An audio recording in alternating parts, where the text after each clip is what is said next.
This book is my new obsession. Oh my god, I loved it.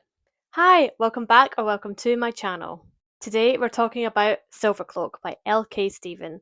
And oh my god, this book blew me away. I literally just finished it about half an hour ago, so this is my pure, raw, unfiltered thoughts. This is going to be a non-spoiler review, at least maybe until the very end, so you can stick around and hear me convince you to read it. Because god, this book needs a fandom. I loved it way more than ACOTAR and Throne of Glass. I think I even liked it better than Fourth Wing. I thought it was better written. But we'll get into all of that in a minute. I'm getting ahead of myself. Silvercloak is set in a world where the magic system is fueled by pleasure and pain. Pleasure is used to kind of build your magical well within yourself. So when your magic runs dry because you've used it all up on powerful spells, you have to replenish it by doing pleasurable things, not just sexual, but that is a big part of it, but also just looking at art, having nice food and drinks, and those kinds of things. And pain kind of makes your magic more potent and more powerful. So people like the Silvercloaks will carry around little knives which they'll slice their arm with or something, kind of like giving themselves an adrenaline shot just to boost their magic. This element of the magic system is so fascinating because it really impacts the whole culture all around the world, and different countries kind of have different philosophies and values about this. For example, a country that we don't visit in the north called like Nairobi is all about pain, and they basically their military will like sleep on a bed of nails, torture and things like that are just very commonplace, and they're just all about the pain and not the pleasure. Whereas the country in which this story takes place is kind of built around pleasure, and even hospitals, they have beautiful art on the walls, they have golden chandeliers, they have like these velveens, which are kind of cats that kind of sit on the patients and they're very soft, and it's all based around pleasure. It also affects the beauty standard, so generally a like curvier, rounder kind of body shape is seen as more attractive than a skinny shape, just because it's all about pleasure. It's very much like ancient Rome or Renaissance times when a plumper body was seen as, a sign of wealth and a sign of privilege. The beauty standard here is similar.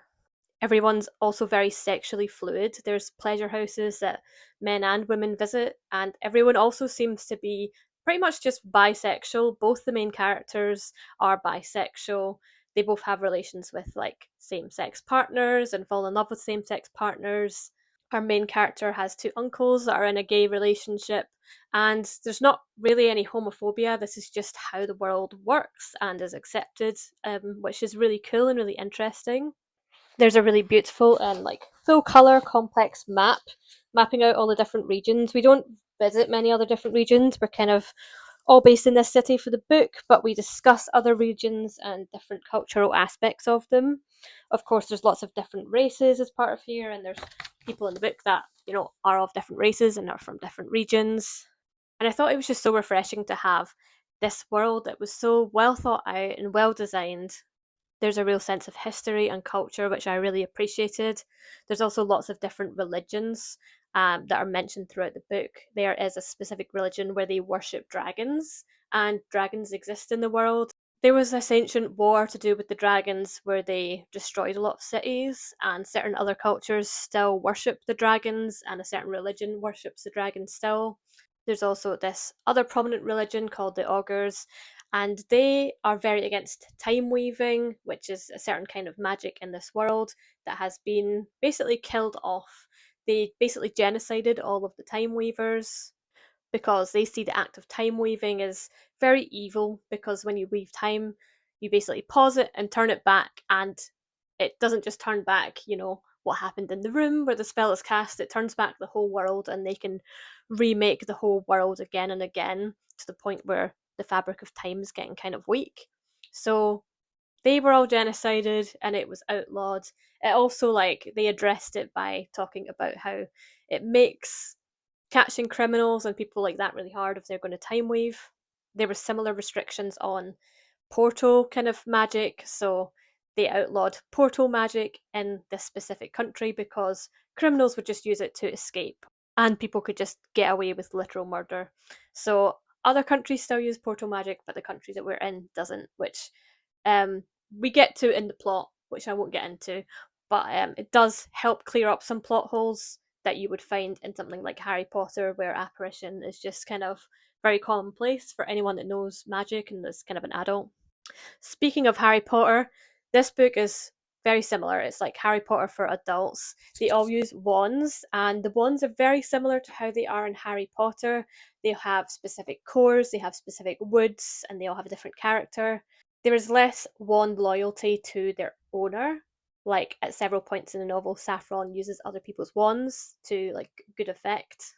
But there is still a scent of kind of wands choosing wizards, and she does go to a wand shop where they basically take some of her blood as part of this ritual to find the right wand, and she's rejected by a lot of wands in her childhood because of some specific powers she has, which I'll get into in a minute. So that was very reminiscent of Harry Potter, and people in the world, they can study at university and go into different magical classifications like enchanter or compeller, depending on which power that they have.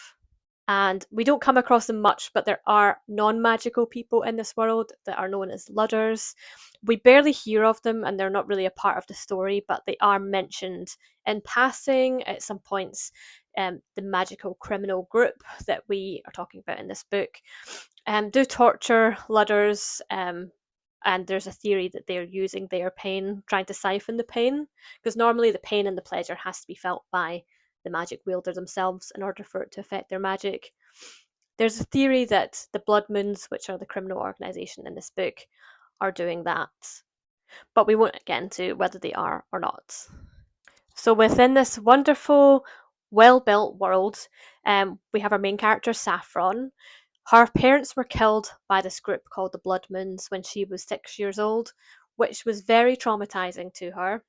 She proceeded to be like silent for 6 years, and then she grew out of her shell. But she had this aim and goal going forwards to bring down the Blood Moons. So, in order to do that, she goes to this academy, kind of gets all her schooling under her belt, and then gets into the Silvercloaks Academy. Silvercloak being the title of the book. Now, the Silvercloaks are kind of the magical police. They're kind of like Aurors in Harry Potter. They are magical detectives. We open the book with her as a Silvercloak, and she's just doing her final exam to finally become a Silvercloak.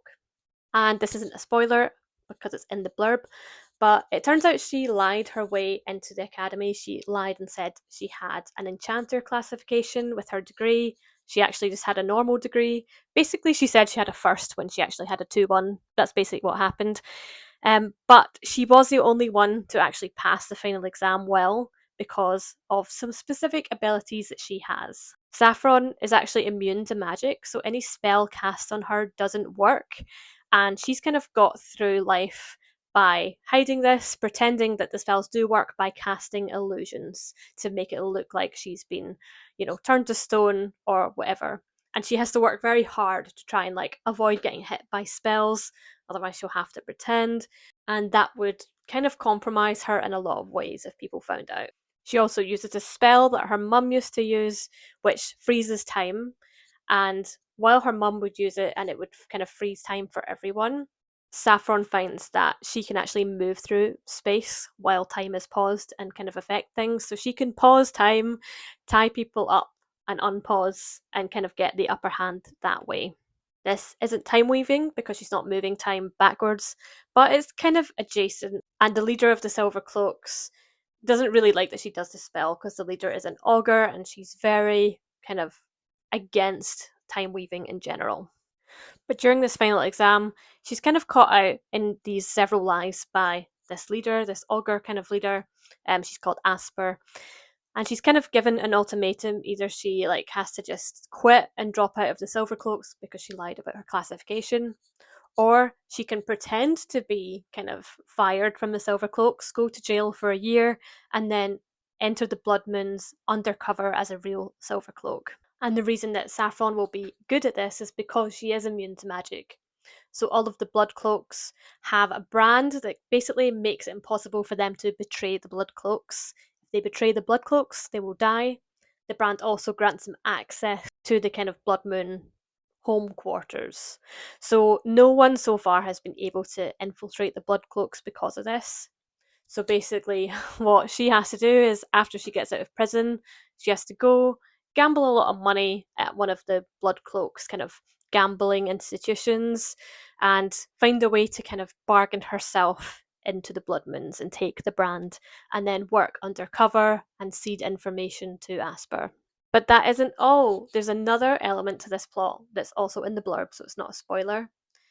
And basically, Saffron, early on in the plot, receives a prophecy which sees her with the kingpin of the Blood Moon's son, the kind of prince of the Blood Moons, basically. And she kisses him and then kills him with the killing curse. The killing curse is quite similar to the Harry Potter killing curse. Therein, we have our enemies to lovers kind of romanticy set up. And it's not really a spoiler even to say that it's enemies to lovers because the Bloodmoons are her ultimate enemy. They killed her parents, after all. And this prophecy shows her kissing him. So, it's presumed that they do become lovers, or, that maybe she's pretending to be his lover. We don't know at this point, but we have this endpoint set in stone. And so when she meets this guy, Levan, and we start to get to know him, kind of see the relationship build, it is a bit snarky. There's a lot of banter. They are kind of enemies, even though she's pretending to genuinely go into the Blood Moons. They are still quite snarky with each other. And then we see how their relationship changes over the course of the novel. The characters in this novel are also interesting. Our two main characters, Levan and Saffron, are both morally grey. Levan is obviously morally grey because he's in this, criminal organisation. He kills and tortures people without much of a second thought, which, gives Saffron a lot of inner conflict about him. But it also seems like he's not got a choice and that he might have a brand that's forcing him to do this.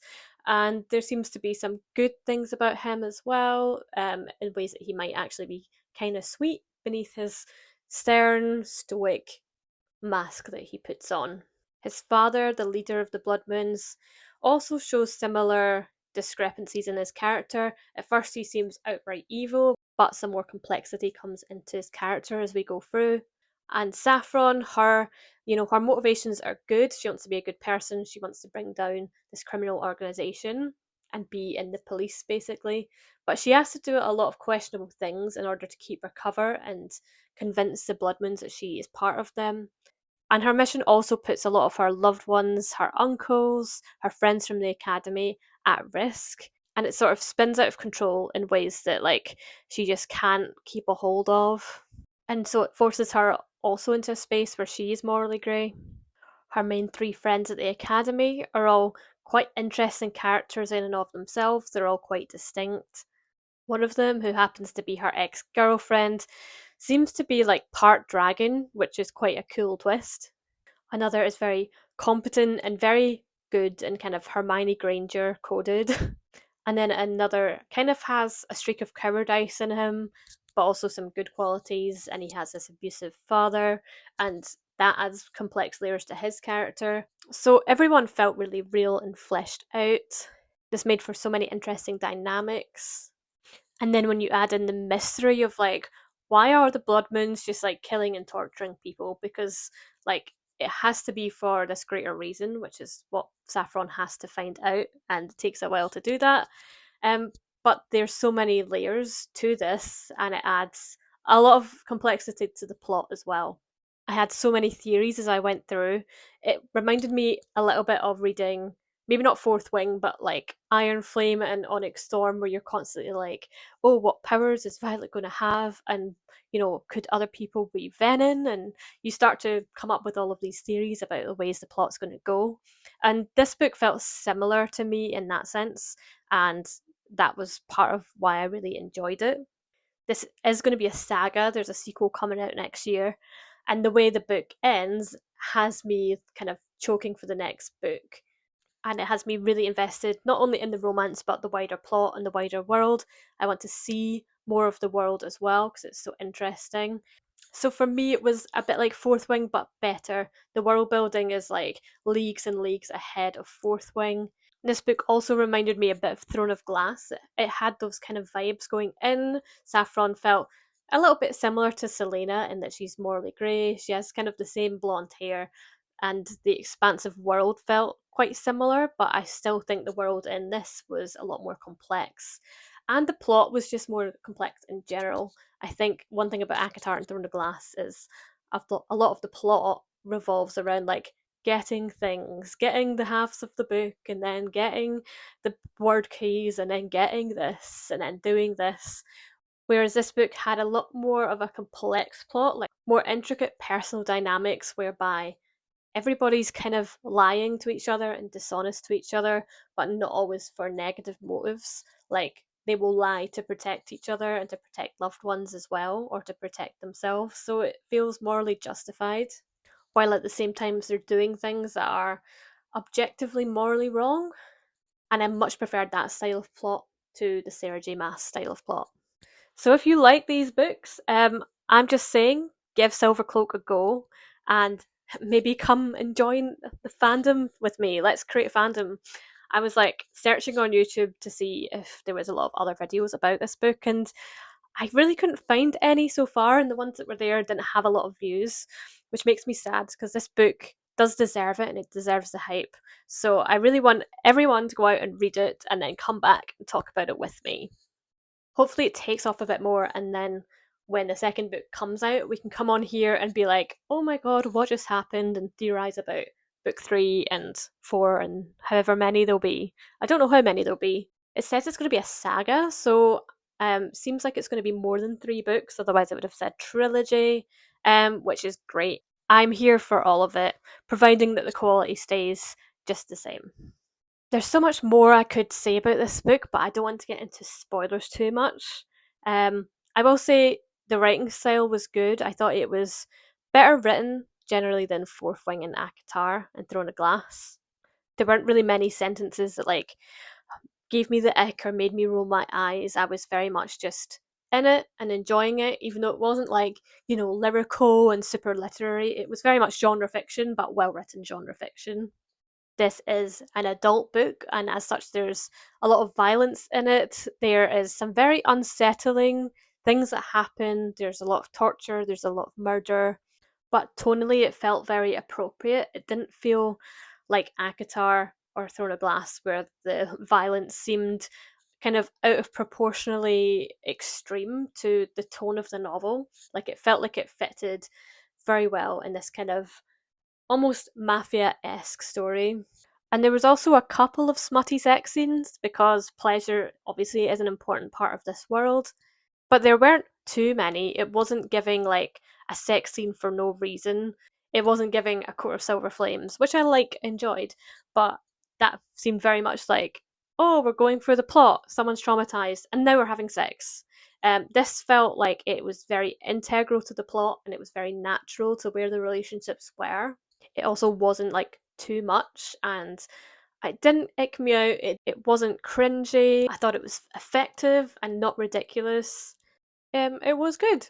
It was good, that's all I'll say. But it didn't feel like the novel was written just to be like a smut novel or a sex novel. It felt like it just made sense in the story, and the plot and the character development wasn't sacrificed just to insert the smut, which I really appreciated, because I don't go into reading just purely to read smut. And if it's not done well, I generally don't like it. I would rather it just not be there. But this truly is one of the only books where the smut scenes I felt like were actually good and actually meaningful and enhancing of the story. So well done, Laura Stephen. Hats off to you. I'm super excited for the next book. I hope all of you will go and read this immediately and get on the bandwagon with me. It's definitely a 5-star from me. Was it perfect? Were there things that could be improved? Probably, but I enjoyed it so much that I don't care. And that's where I want to be with every book that I read. When a book is so good that I can forgive the imperfections, that's when it's a 5-star for me. And it's one of the only books I've read recently where I haven't been clock watching, I haven't been looking at the page numbers and going, oh, when is it going to end? What am I going to read next? I kind of finished the book and didn't even know what to read next, because the prospect of leaving this world and leaving this fantasy world, or even entering a new fantasy world that wasn't as well written, just feels bad. So I'm a little bit lost now. It's ruined me for other books for a little while. which is annoyingly good. And I'm so glad it lived up to the hype I had for it in my head, because like for some reason like I had never heard of this book. I seen it advertised on Instagram. I think like L.K.Steven had even advertised it, and it came up in my stories, and I was like, that sounds good. Like I thought, it might be just a trashy romantasy that's not very well written, like lots of the others.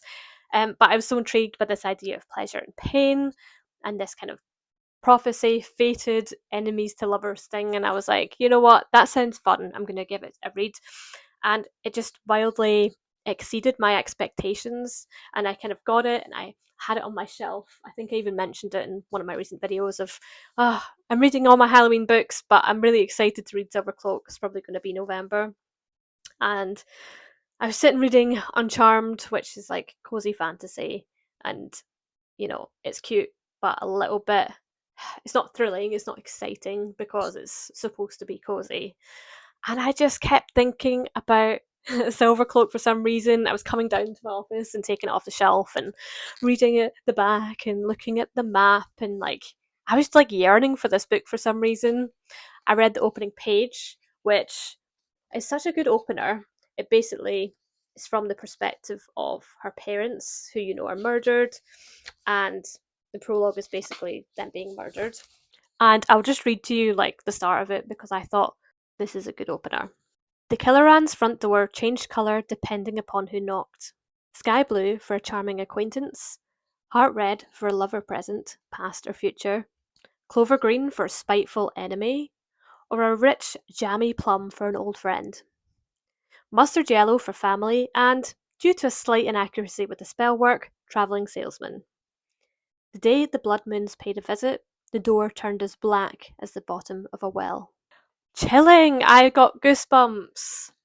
And there's something truly Harry Potter reminiscent about just the description of how that magic works. I could totally see that in the Harry Potter universe. And it just instantly gripped me. It was basically like Harry Potter for adults, but instead of being set in like the real world in England in the 80s, it was set in like this broad fantasy realm, which was just chef's kiss. If you like that opener, go read it, come back and tell me what you thought. This is not sponsored. I wish it was. Please send me an arc of book 2. I would freaking love that. Thank you so much for watching. Please subscribe to my channel for more bookish chats, and I'll see you in the next video. Bye!